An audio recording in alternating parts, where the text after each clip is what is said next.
forte, fala isso para a igreja.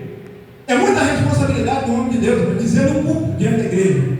E eu disse para a igreja, o Senhor falou comigo, Ele não quer um centavo de político na nossa obra, porque a obra é do Senhor. Ele é dono do ouro e da prata. E aí, irmãos, Deus mandou um construtor, eu pedi um pedreiro, Deus mandou um construtor de obra. Ele veio e fez o projeto da obra. E aí eu falei, agora vamos precisar do engenheiro. Começamos a orar a Deus. E um certo dia passou lá um engenheiro, chamado Dr. Ronaldo. Ele disse aqui que a obra do pastor Daniel, eu nem conhecia ele. Falei, mandaram eu vim aqui olhar a sua obra. Eu falei, mas para quê? Ele disse, porque eu vou legalizar a sua obra, agora eu sou o seu engenheiro. Aí passei para ele o projeto que o construtor de obra tinha feito, ele aprovou e foi lá e registrou a nossa obra no CREA. E hoje a obra está toda legalizada com a placa do engenheiro. Nós temos a intenção de fazer uma obra. Assim, subir as paredes, bater o telhado para começar a congregar. Por orientação do engenheiro, fizemos uma base para 4 pavimentos. E aí Deus mandou a máquina para furar os buracos. E como que eu vou fazer para pagar? Paga como o senhor quiser.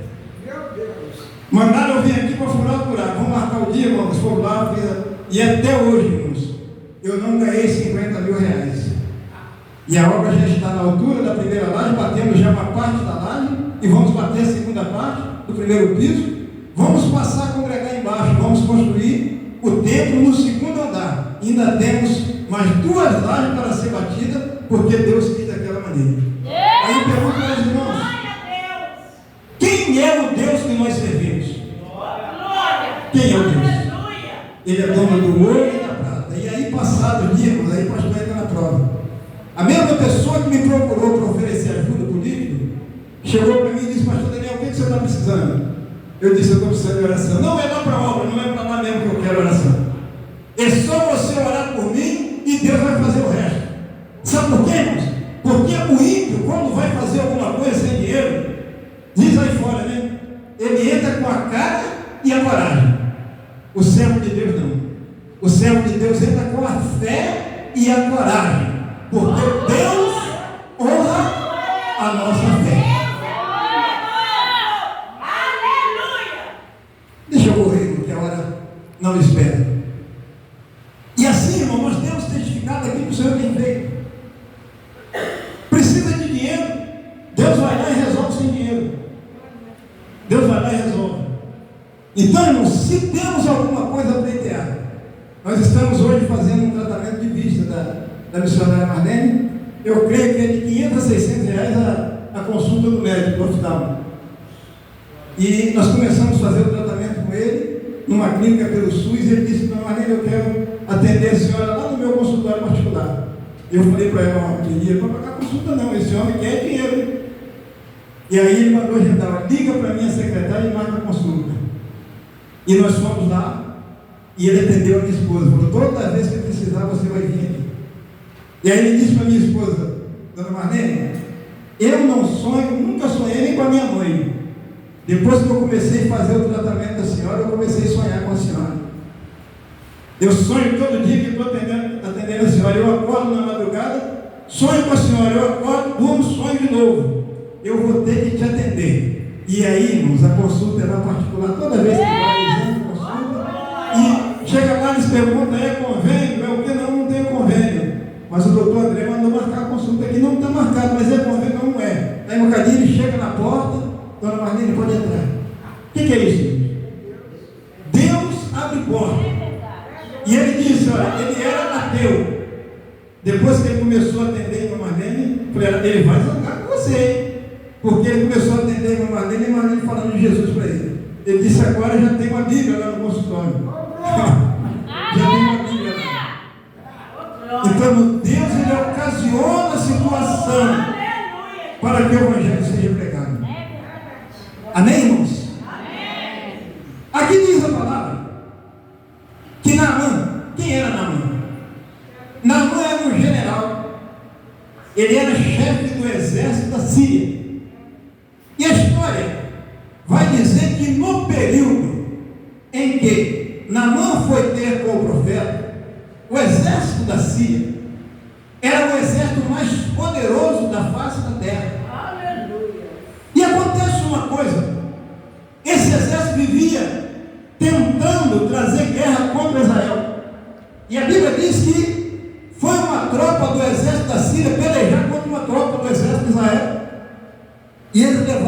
cativo, presa, uma menina. Era uma menina, creio eu que uma jovem ou adolescente, bem novinha.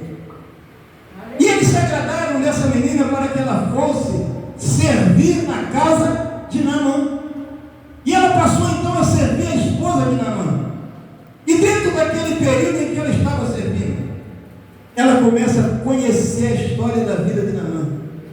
Era um general, valioso, poderoso, porém, ele tinha um problema que a sua posição social não podia resolver. A sua posição financeira também não podia resolver. Porque Naamã era acometido de uma lepra. E basta dizer que, como sendo uma doença incurável, quem tinha lepra deveria ficar isolado, porém, devido à posição social de Naamã e o valor que ele tinha para o exército da Síria, já havia sob o seu comando o exército da Síria alcançado muitas guerras, tinha tido muitas vitórias, alcançado muitos territórios para a Síria. Portanto, pelo seu valor como homem de guerra, ele permanecia mantido na posição. Mas eu quero crer que Naamã se envergonhava daquela situação. Eu quero crer que ele procurava com que ninguém soubesse que ele tinha aquela lepra. E aquela menina vai como escrava, como serva para aquela casa. E como tinha ela, quero crer, um bom comportamento, como ela tinha uma boa maneira de tratar, uma boa obediência, ela começa a conquistar a confiança da sua senhora, a ponto de saber que o general era leproso.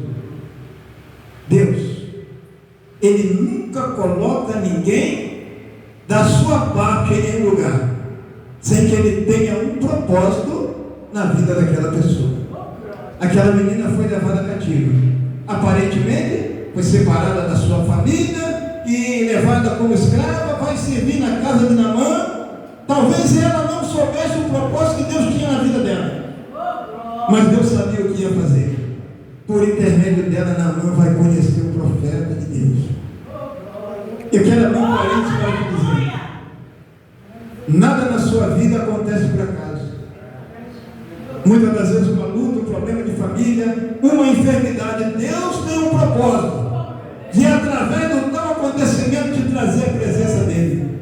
E aquela menina agora toma conhecimento da situação da saúde de Naamã, e ela chega para a esposa dele e diz: olha, quem dera se o meu Senhor estivesse diante do profeta que está em Israel, porque ele o curaria. Mas como ele curaria? Ele tem poder para curar Israel. E ela de imediato, a esposa, desejosa que o seu esposo, o general, fosse liberto daquela enfermidade, fosse curado, ela vai dizer a ele: olha, tem lá em Israel um homem que pode curar essa lepra. A menina disse, ela é de confiança, ela disse, e mais que depressa, Naamã vai ao rei da Síria, enquanto a ele, eu disse: tem um homem lá em Israel que pode curar minha lepra, como é que nós podemos fazer? E o rei da Síria então faz uma carta. Ele diga: manda essa carta, entrega ao rei de Israel, e eu irei mandar que você vá após a carta, e eu faço o pedido para que ele venha te curar. E sucedeu que, ao chegar a carta nas mãos do rei, o rei se entristece, se indigna, e ele rasga as suas vestes, porque ele estava pensando que o exército da Síria era o exército mais poderoso da face da terra naquele período. Ele disse: ele está buscando guerra comigo, vai destruir Israel, vai tomar nossas terras. E quando o homem de Deus ouve que o rei rasgou sua veste, e sucedeu, porém, que ouvindo Eliseu, o homem de Deus, que o rei da Síria rasgou as suas vestes, mandou dizer ao rei: deixa vir a mim, e saberá que existe um profeta em Israel. Era um problema que o rei de Israel não podia resolver. Era um problema que a medicina da época não podia resolver. Mas aonde tem o nome de Deus tem bênção. Aonde tem o nome de Deus tem cura. Aonde tem o nome de Deus tem libertação, tem transformação de vida, tem resolução de problema.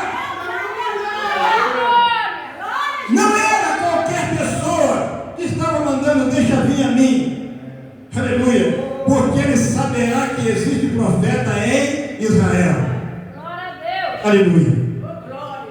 E então o rei agora se alegra. Manda vir Naamã. Vai, Naamã.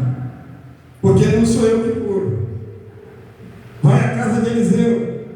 E lá ele vai te dar a solução. E lá vai na mão do general.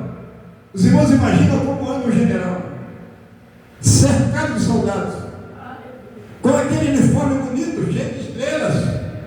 E ele vai com a sua tropa à casa de Eliseu.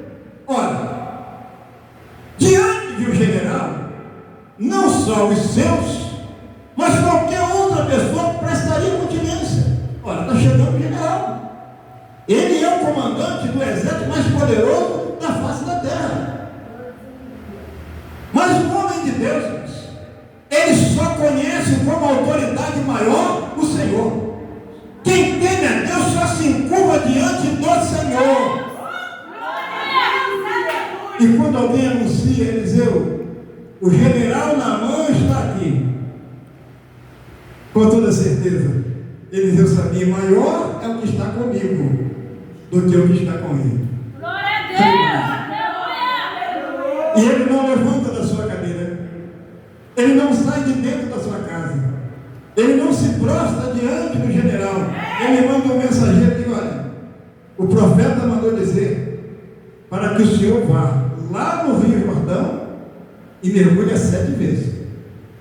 Ora, mas Naamã esperava que Eliseu fosse sair de casa, recebesse ele com toda a honra, quem sabe estendesse um tapete para que ele entrasse, assentasse e invocar o Deus de Israel sobre ele, impor as mãos sobre o local da ferida, da lepra, para que ele ficasse curado. Não! O nosso Deus, ele opera da maneira que ele quer. E só alcança a bênção do Senhor, pastor José, aquele que se humilha diante dele. Aquele que se exalta não alcança a graça. Eu quero te dizer uma coisa nessa noite. Se está almejando alguma coisa das mãos do Senhor, se humilha diante dele nessa noite e diga: Senhor, eis-me aqui, abrindo meu coração, confessando diante de ti que sou fraco, sou falho e careço da sua graça, porque aquele que humilha alcança misericórdia. Mas Naamã se indignou. Ele não veio me receber, não invocou o Deus de Israel sobre mim, não impôs a mão sobre a minha ferida. Não, eu vou embora. E alguém estava dizendo: não, eu vou embora. Não, não vai, general, não vai. O homem de Deus disse: vamos, não custa nada, general, o senhor já está aqui, vamos dar um rio. Mas tem rios mais importantes na Síria, tem o rio Abana, tem o rio Fafá, que são mais limpos do que o Jordão. Eu vou mergulhar logo no rio Jordão. Mas com muita insistência dos seus, então ele vai ao Rio Jordão. O homem de Deus disse: mergulha 7 vezes. São 7 vezes. E Naamã vai até o rio. Eu imagino como Naamã se sente diante dos seus soldados, que obviamente, para entrar na água, Naamã desceu. Ele desceu ao leito do rio.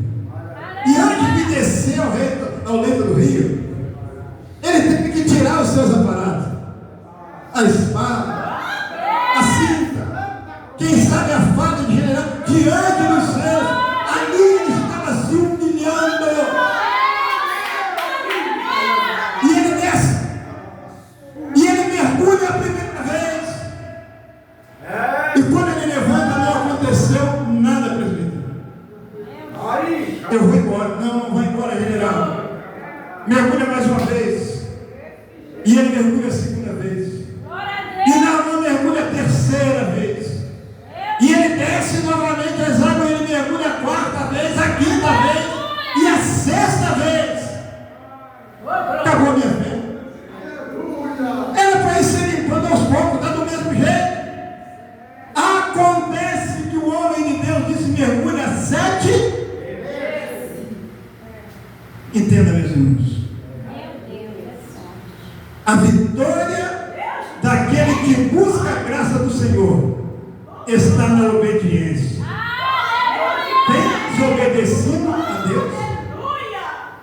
Porque muitas das vezes o Senhor me manda por esse caminho, mas eu quero ir por aquele caminho. Muitas das vezes o Senhor me manda eu me portar de uma maneira, mas eu quero me portar de outra maneira. Deus está mandando, pastor, eu vou falar. Isso aqui, ó, é coisa muito séria.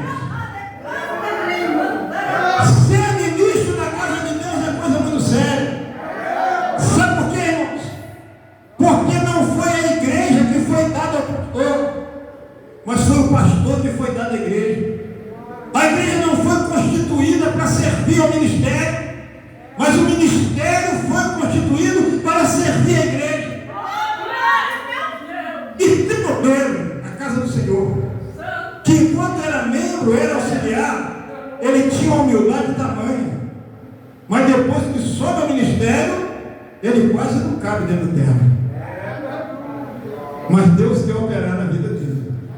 Aleluia. E para Deus operar, ele vai ter que quebrar o orgulho. E aí sobrevém a luta, sobrevém a prova. E aí eu descubro que eu não sou absolutamente nada sem o Senhor.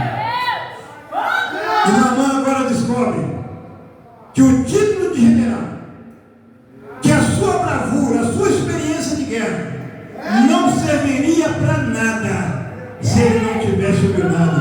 E aí ele desce. E na sétima vez que Naamã mergulha, agora ele sobe e a sua pele estava limpa, como a pele de uma criança. Aonde está a vitória do crente?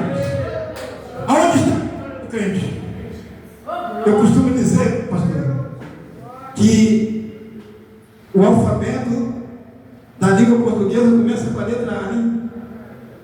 A, B, C, mas o do crente começa com a letra O. É O, B, D, C. Se não houver obediência, não tem vitória. Oh, aleluia! E pela graça de Deus, irmãos, o Senhor colocou diante deste santuário aqui nessa noite águas poderosas como a do Rio Jordão. Se quiserem ser abençoados, mergulha nessa água. Quem sabe que falta descer ainda? Quem sabe se apresentar diante do profeta e aceitar aquilo que Deus tem para você? Quem sabe o que te falta? É deixar de fazer da sua maneira e fazer da maneira que Deus tem determinado. Aleluia. A palavra do profeta sobre a vida de Naamã, ela se cumpriu, porque mesmo pela insistência dos seus súditos, ele fez exatamente do jeito que o profeta mandou. Eu quero te perguntar mais uma coisa nessa noite: como é que você tem feito? Tem sido do jeito que Deus tem mandado? Que a palavra tem ensinado? Ou tem feito de forma diferente? Existe algo em nós, irmãos, que precisa ser deixado de lado para a bênção do Senhor entrar. Tem que deixar o eu. Tem que deixar o eu.